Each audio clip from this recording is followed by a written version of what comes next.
everyone. I'm Symphony Privet. Thank you for joining us this holiday weekend for a special edition of Featured. As America celebrates its 250th birthday, we are highlighting the people and organizations across the country who make a difference every day in their communities.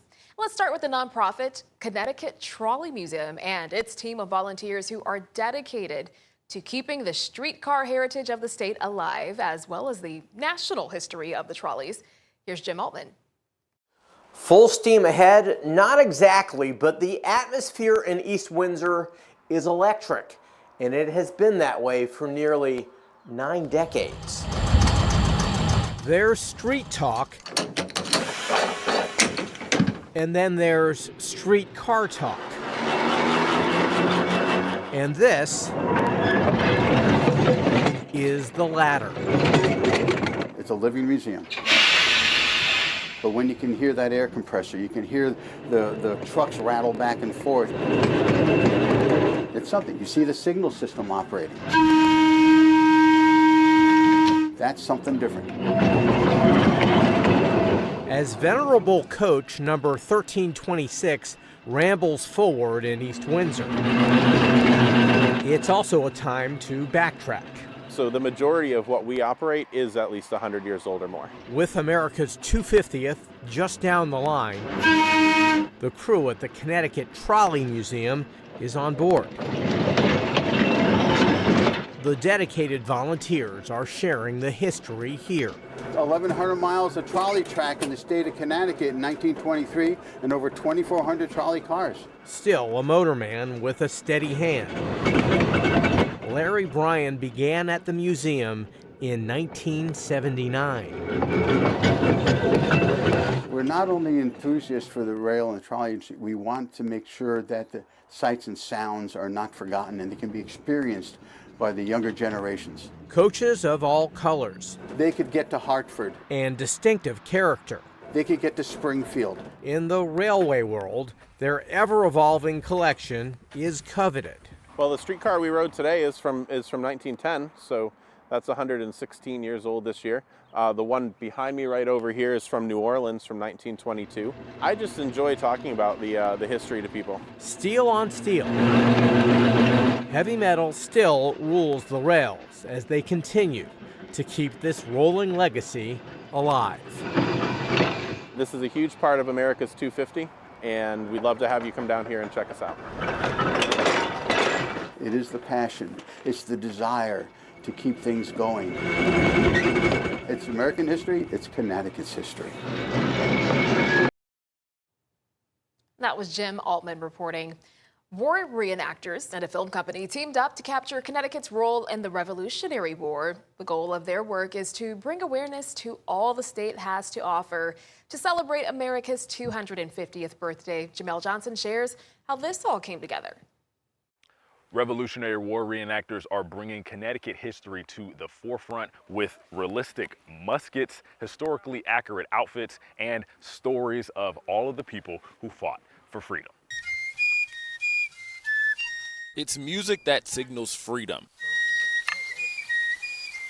And these reenactors understand the cost of that freedom wasn't cheap. Sergeant Brian Blake is a history teacher by day, commander of the 2nd Regiment of the Light Dragoons by night, and most weekends. The crossroads 250 years ago was, do we maintain our relationship with the crown, or do we violently rebel against our government? And for people to know that average folk decided to put down the tools of their trade and pick up a gun in pursuit of a better world and a better country, I think it's very important that people today know that. According to Blake, Connecticut wasn't a huge battleground state. The nearest one was the Battle of Groton Heights, where British forces attempted to capture Fort Griswold.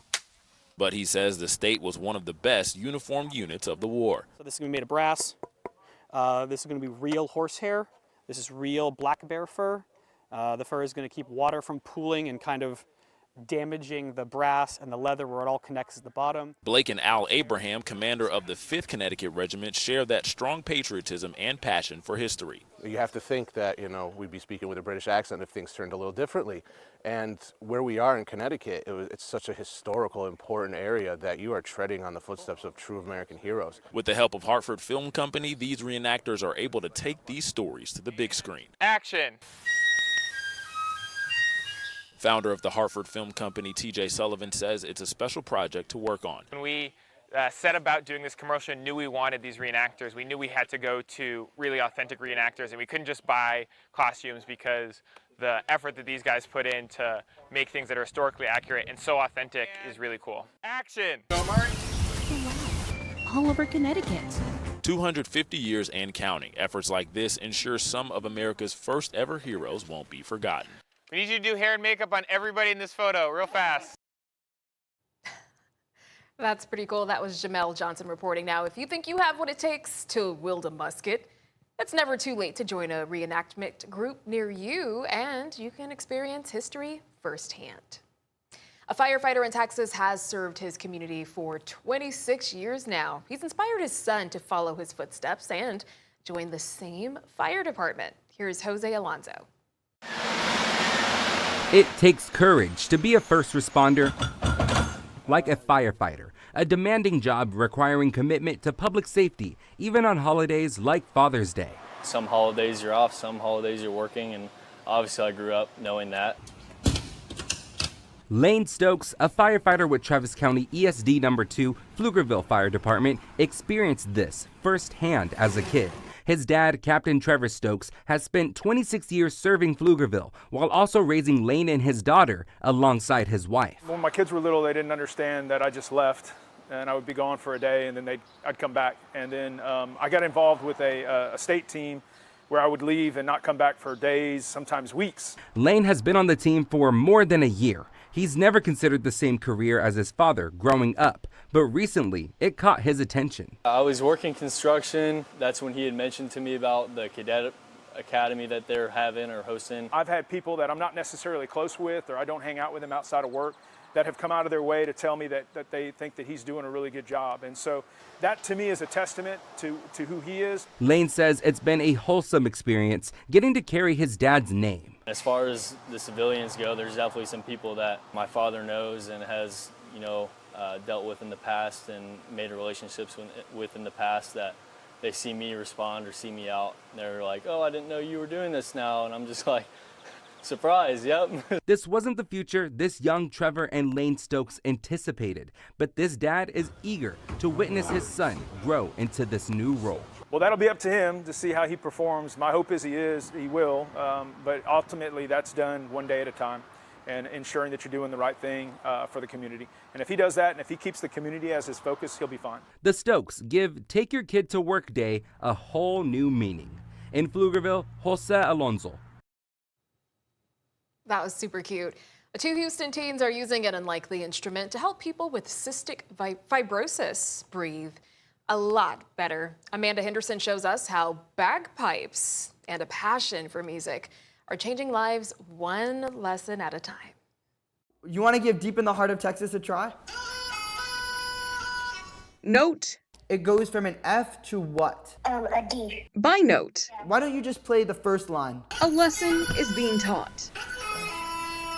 That sounds really awesome. Thank you. Keshav Harpavat started Pipes for the People, teaching piping lessons to students around the world. The idea came after playing the instrument while healing from a respiratory infection. Over time, I felt my breathing become easier. So he wondered, could this instrument help others? It basically started with a cold email to one Dr. Mann.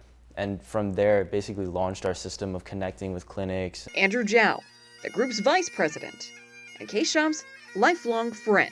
We started playing together. We stood next to each other in the pipe band circle. Now the duo run the group and are two of the nearly 20 instructors who teach people fighting cystic fibrosis. That's why these lessons are virtual. Individuals with CF, they're not able to interact with each other. Through a computer screen, each student learns how to play a chanter, the bagpipes training instrument. A lot of the treatments that individuals with CF and lung disease have to go through, it requires measuring breath flow, a lot of instruments like that. So by playing an instrument, we try to naturally replicate that. The teenagers teaching each other can be traced back to Nick Hudson. They say the only thing worse than a bagpiper tuning is a bagpiper not tuning. Hudson is a professional bagpiper who is playing for us at St. Thomas Episcopal School, where he teaches. deep in the heart of Texas. This familiar song Hudson has taught to nearly every single one of the group's instructors. Were you surprised to find out how influential you are to these students? It's cool. It's cool to see that they want to continue this and they want to pass it on. Makes it all worthwhile, you know. I'll log the breathing test. 1 second. Now those inspired students are the teachers. But we have you around 8 seconds, which is really great. Paying it forward to teach the healing power of music deep in the heart of Texas. I'm Amanda Henderson. A new supermarket is serving up a taste of Jamaica for the community. I'm Alicia Hercules. I'll share the owner's journey and inspiration for his new business.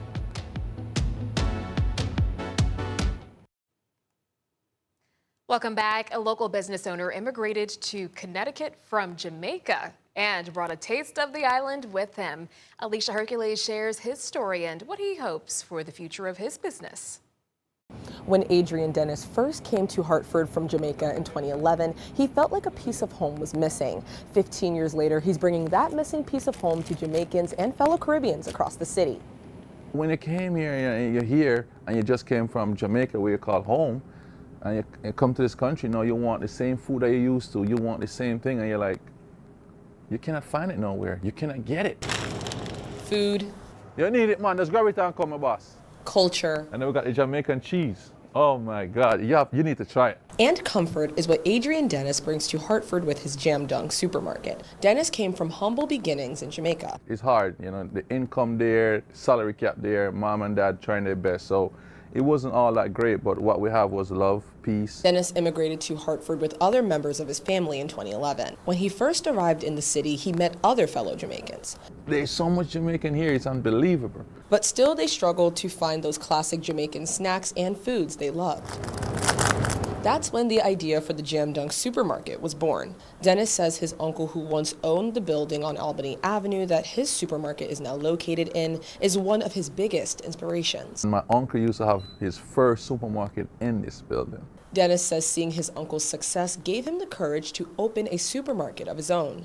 I saw my uncle do it, and I always say that if my uncle came from Jamaica, came here when he was young, just like me, and I came here, and he did it, I could do it too. The name Jam Dung means Jamaica in Patois, a language spoken on the island. The supermarket officially opened earlier this year in March. Dennis was also one of 8 small business owners to receive funding from Hartford's Neighborhood Investment Fund to open the business. Despite the assistance, Dennis says opening the store came with challenges. To come here, it wasn't easy. Sleepless night, faith, hard work, working with the city, getting permit. It wasn't easy, but I never give up. Although the supermarket primarily offers Jamaican foods and products, Dennis says there's something for everybody. I try to mix in the Caribbean with the Americans, so have a little of each for everyone. Dennis took me around the store to show me some of his favorite Jamaican snacks and food.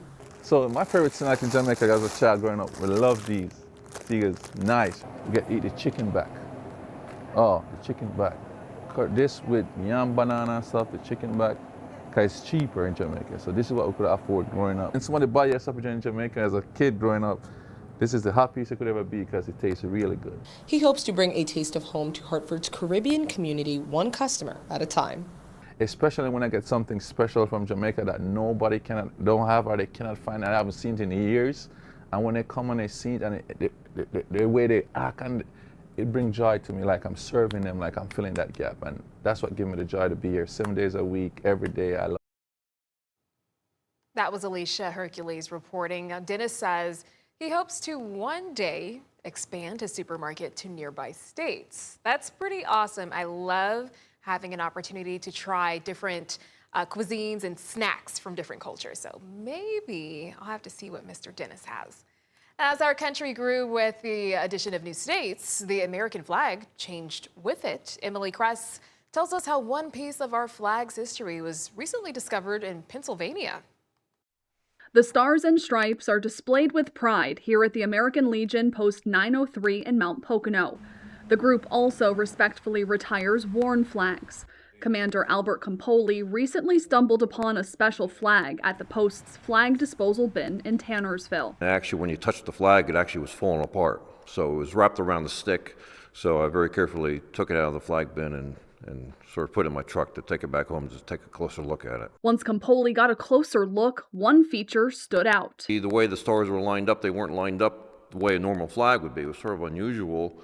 So then when I counted the stars, it turned out to be 45 stars. Every flag that ends up in this bin has a story, and the 45-star flag marked a major milestone in American history. Which was flown from July 4th of 1896 to 1908. So it flew for about 12 years. So when Oklahoma came into the statehood, that's when they did the 46th star. So this was the star flag right before that. Campoli carefully preserved the flag by piecing together parts that have worn out. The symbol of our country, saved from being respectfully retired.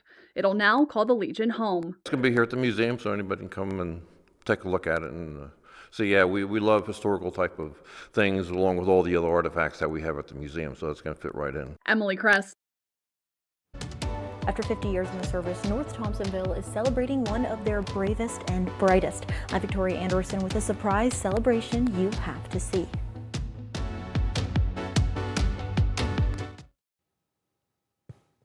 Welcome back. One Connecticut firefighter has answered the call day in and day out for half a century.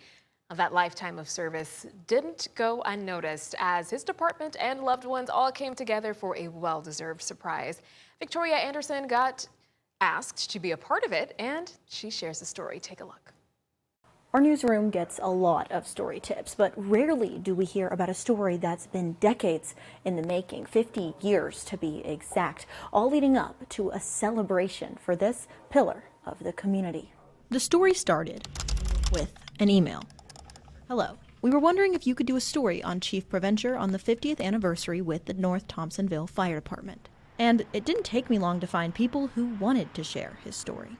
Anyone in the fire service in North Central Connecticut knows the Preventures. Fire Chief Earl Preventure clocked in on his first shift at the North Thompsonville Fire Department on February 15th, 1976, and he has been a constant for his crew ever since. I started here as a junior firefighter in 1996. I joined here as a junior in April 2007. When I first met the chief, I was a little intimidated. But for Captain Brian Nolan and Captain Jake Light, those new nerves didn't last long. We've spent so much time together that you're not only co-workers, but like I described him, he's also a mentor and a leader, but he's also a friend. So we all become like family. And when it comes to the Preventure family, you often don't see one without the other. Connie's also been known to show up on scenes and provide food. And coffee, because this is my second home. They're like my family. For the past 43 years, Connie Preventure has worked, raised a family at home, and a second family here at the firehouse, and has been eyewitness to the daily sacrifice. It's very emotional. They see a lot of things. They come home, they don't talk, and you don't know how to help them. But as the wife of a first responder, Connie knows that each day isn't given. So 50 years is something to celebrate. I want him to be proud of all the years that what he did. Hence why she emailed us. He's shy. I am too. Really. Shy. Because You're me? way more shy than you. Actually, she didn't inflict this on herself. She emailed me. And also why hordes of firefighters packed into a tiny room for what Chief Preventure thought was just another Enfield Town Council meeting. I think he's going to be very surprised. He'll be humble. What do you think his reaction is going to be tonight? Probably, I'm going to murder you. Our next special guest is Earl Preventure. First of all, give me a little leeway because I didn't know this was happening. A moment 50 years in the making, the town of Enfield honored Chief Preventure for his service and sacrifice, surrounded by family, by blood, and by service. And then there's my other family. And it's not about me. That's my other family. And Connie's making them real good at keeping secrets. So, a secret worth keeping for a feat worth celebrating. I just really appreciate this. I wouldn't do anything else. Thank you. That was Victoria Anderson reporting. So what's next for the chief? Well, the same thing he's been doing for the past 50 years, being a leader at home and at his second home at the fire station. Love that one. Coming up, from the battlefields to the big screen, check this out. One Army veteran's story goes far beyond war. How his decades of service helped shape an award-winning film. Also ahead, cancer changes lives long after treatment ends. We'll introduce you to the Idaho caregivers, turning their own journeys into hope and inspiration for others.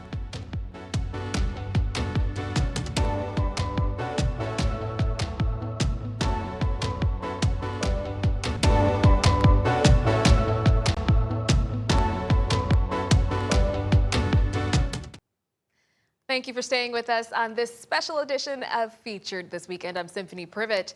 And this holiday weekend, we are celebrating America's 250th birthday, and we are bringing you inspiring stories from across the country about people doing incredible things to help their communities thrive. Now, one woman in Connecticut is working to help others and advocate for the importance of mental health. Check this out. She is creating handmade bears for support. Brendan Mackey introduces us to Comfort Cups. So often now we are talking about how important mental health is. If you need help, you should get some. And one New Haven resident is helping others out, one Comfort Cub at a time.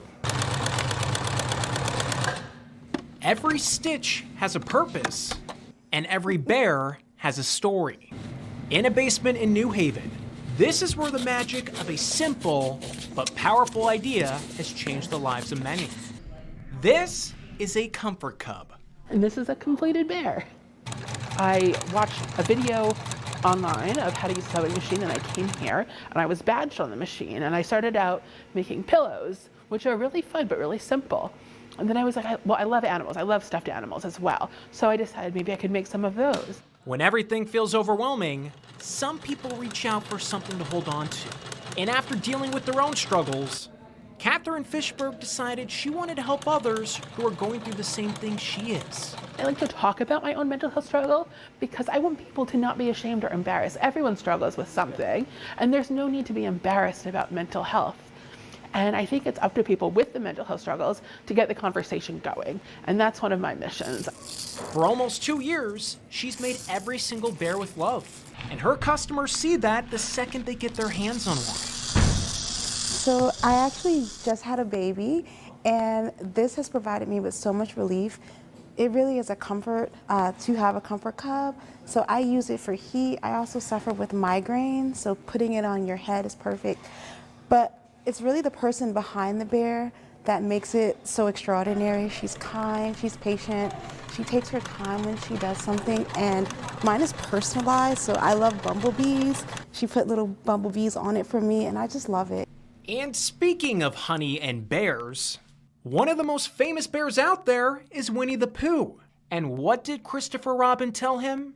You're braver than you believe, stronger than you seem, and smarter than you think. I have struggled with mental health for a very, very long time. Yeah. These bears help me, but they also help other people.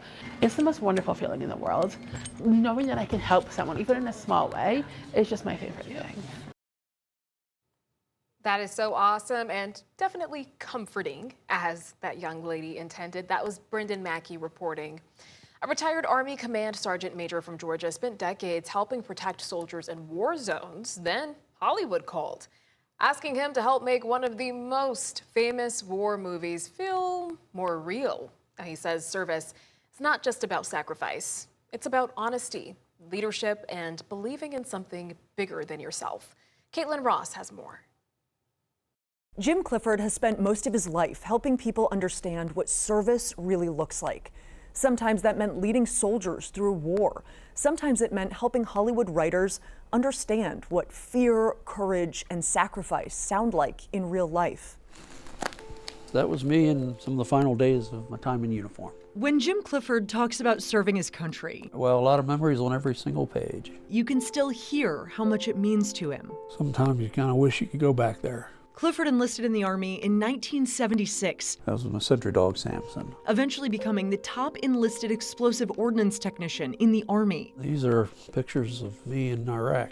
He deployed during Desert Storm and Operation Iraqi Freedom, She was really a good soldier. spending decades around soldiers facing some of the hardest moments of their lives. No matter what, every morning when you wake up and look in the mirror, remember that when your country needed you, you stood up. That honesty about military life is also what made him valuable to Hollywood. Got a wire. When the creators of the Academy Award-winning The Hurt Locker wanted the story to feel authentic, Clifford helped guide the script and military details. It was a lot of reading the scripts and then talking about, well, that's really not the way we would act. Because he says the reality of war is often quieter and more human than what people imagine on screen. You are in the midst of a unique situation. Not fearless soldiers with no doubts, but people dealing with responsibility, uncertainty, and fear. They're afraid of what's going to happen to them.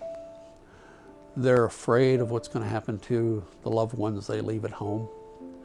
They're afraid that somehow they're not going to measure up. Evidence of a 30-year career. For Clifford, service was never just about rank or recognition. 4 meritorious service medals, 2 Bronze Stars, the Legion of Merit. After nearly 30 years in uniform, he says his proudest accomplishment is still the life he built with his wife, Karen. She gets more hugs than I get handshakes. An Air Force veteran and the family they created together. This was high school. We were getting ready to go to prom. Karen and I are about ready to celebrate our 46th anniversary. And you don't see that a lot. So it's, no matter what, it means something to me. After decades of service, war, and leadership, he says he's seen the country at difficult moments before, but he still believes the ideals behind it are worth fighting for. We have what it takes in this country to overcome any problem that we face today. Not because America always gets it right, but because the country has always been a work in progress. You know, sometimes this country falls short. Everything about this country is aspirational. We're a country based on an idea, and we need to keep that idea alive. That was Caitlin Ross reporting. After retiring from the Army, Clifford continued his commitment to service, eventually becoming State Deputy of the Knights of Columbus in Georgia, helping lead nearly 18,000 members focused on charity and community work across that state.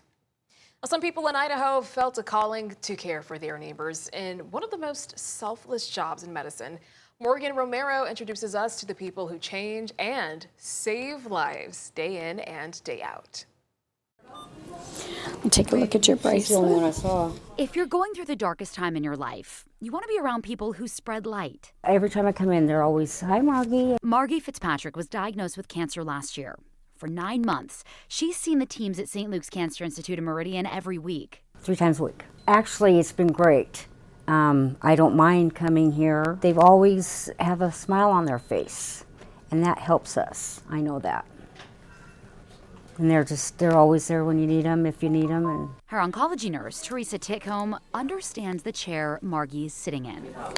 23 years ago, Teresa was the patient. I was diagnosed with breast cancer, and I ended up getting to learn about the St. Luke's cancer medical community, and I went downtown and I was treated with chemo and radiation and surgery. She was already a nurse in administration, but surviving cancer changed her trajectory. Once I had gone through it, it was something that drew me in. I remember what it was like to lose all the hair on my body and to not be well and to not think I might live very long, and all those things that I know a lot of our patients can associate with. If I can give even one person hope, then I'm rewarded greatly for myself. That desire to help manage the unthinkable is a common thread here. Physician assistant Lauren Pike felt the calling early after losing a childhood friend to leukemia. Then, in high school, her own mom was treated for breast cancer at St. Luke's. I was one of those odd people that had this calling. I never wanted to do anything different. My dream job was working here, and it's really surreal. But surreal doesn't mean easy. 2 decades in oncology, it takes a toll. It can be hard sometimes when you're just exhausted and you feel like you're maxed out, and you still need to show up and you still need to put these patients and their families first, and sometimes you're just tapped out. A patient and her husband brought me from, I think it was Tahiti. What keeps them tapped in is the compassion returned by the people in their exam rooms and chemo chairs. They are so brave and they are so strong and they are so kind, and they spend so much time in this clinic and they wait for us for so long, and they often don't feel well, and they're so gracious towards us. To be allowed that honor of being trusted through probably one of the hardest things they've ever been through, it's beautiful in a way that's hard to really explain to an outsider. To survive in this field, you have to be able to compartmentalize, and you have to lean on the only other people who truly get it. I mean, we really have a lot of fun at work, which I know that sounds so bizarre to say maybe to an outsider, but we have a good time, and we need that in order to add some levity to what we do all day long. We're all there for each other, and they can truly understand what we're doing, and who better to talk to and spend our time with. And we've all become really good friends too, so we know we have each other and can rely on each other. Breakthroughs in treatment mean patients are living longer, healthier lives, which means these providers become a fixture in their lives for years. With them living longer, us following them longer, we develop a really strong relationship with them. I mean, we really feel connected to them, and I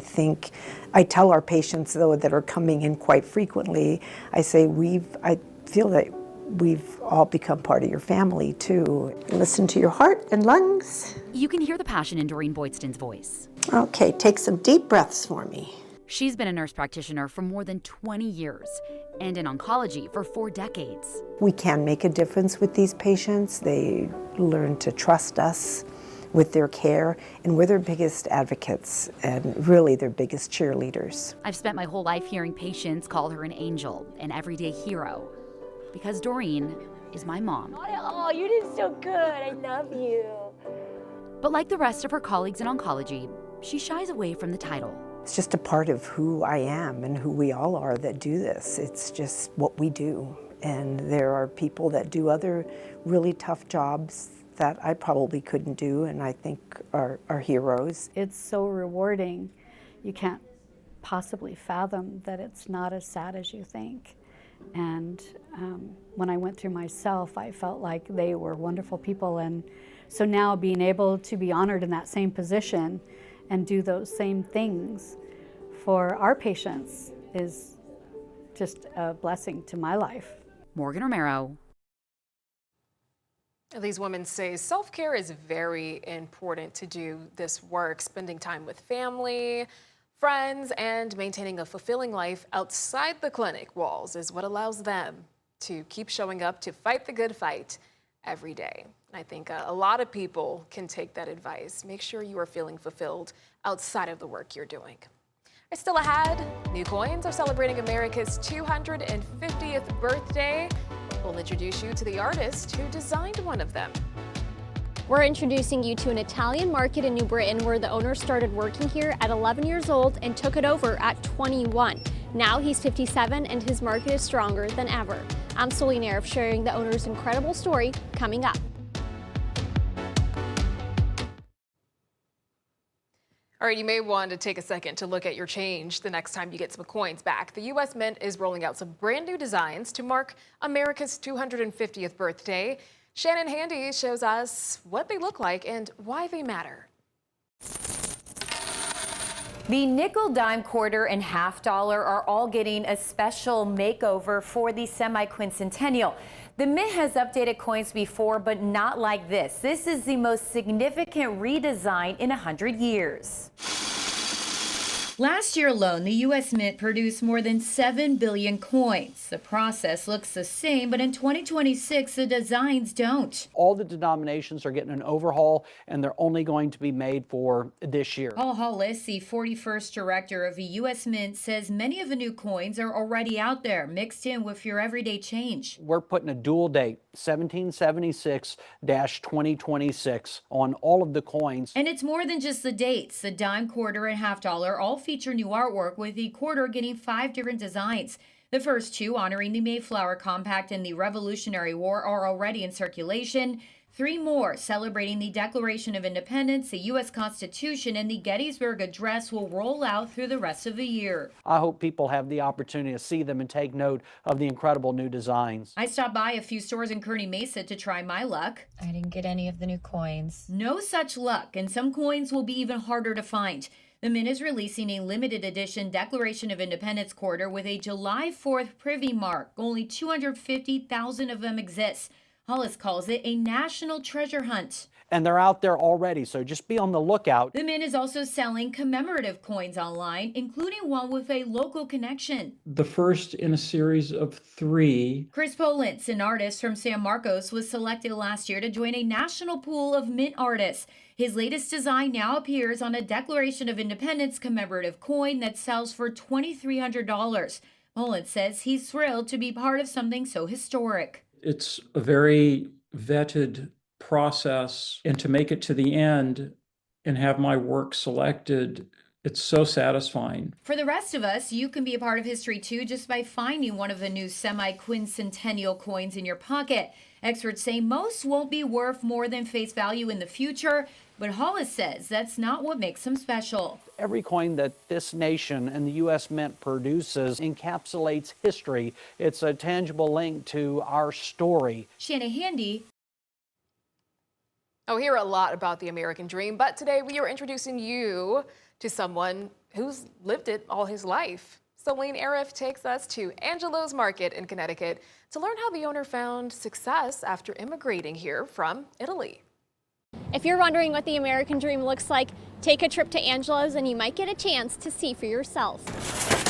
There's a hands-on boss, and then there's Joe Stropea. Let's make some fresh cannolis. He's a Renaissance man in the kitchen who came a long way from a small town in Italy. In 1995, we moved in this location, and that's when we really blossomed and, the American dream, as you say, happened. The American dream is what brought his family here when he was 11. No, I didn't speak English. No, I did not. That was a challenge. We really didn't know anything. It was so new to us. This is like a big city compared to where we lived. But he knew one thing. It was time to grow up and help provide for his family. That's when his journey with Angelo's Market started. We were immigrants. We had to go to work. I was 11 years old, and we started working there, and all of a sudden, Angelo took me under his wing. And then, just 10 years later, I took over when I was 21. Just 21 years old. There's a saying that if you don't like a 9-to-5, you can build your own business and work 24/7. And that's pretty much Stropea's story. You get up, you stumble, you fall, you have to work hard. In the beginning, it was tough. I didn't have all these employees. It was me. It's it. It was just me. He's now spent 46 years working at Angelo's. Would you like any dessert? I have the best cannolis in the world. And he's blessed with a lot more helping hands. Are you Italian? I'm not, but I feel like I've been adopted ever since working here. Now I speak Italian. Employees like Natalia Rodriguez and customers like Hunter Mathina are Stropea's why. I need food for events and stuff like that. I'm like, hey, I need you to throw me some cannolis. And it's not just cannolis they whip up. If it's Italian, you name it, and they probably make it fresh right here in-house. Between their imported products, Pasta that you really can't get around anymore. It's a generational wheat. It's grown in Italy. And their Italian recipes. So this Easter bread here is something that my mother used to make every single year. It's all been a way for Stropea to keep his culture alive. Thousands of miles away from where he was born. An asset to this community and an asset to the state. These kinds of stores are fading away, and we're striving to, keep it going for many, many years. And while Stropea jokes about retiring, his heart is still here at the business he fell in love with at 11 years old. The American dream is true, and I think we still have the American dream today. I think it's people that need to work hard, have aspiration, and you got to be dedicated to what you're doing. That was Celine Arif reporting. Now I'm hungry. After the break, a high school principal in Pennsylvania is inspiring students to live a more positive life. Oh, do you guys remember that game? I loved that. We'll tell you why kindness can make a lasting impact.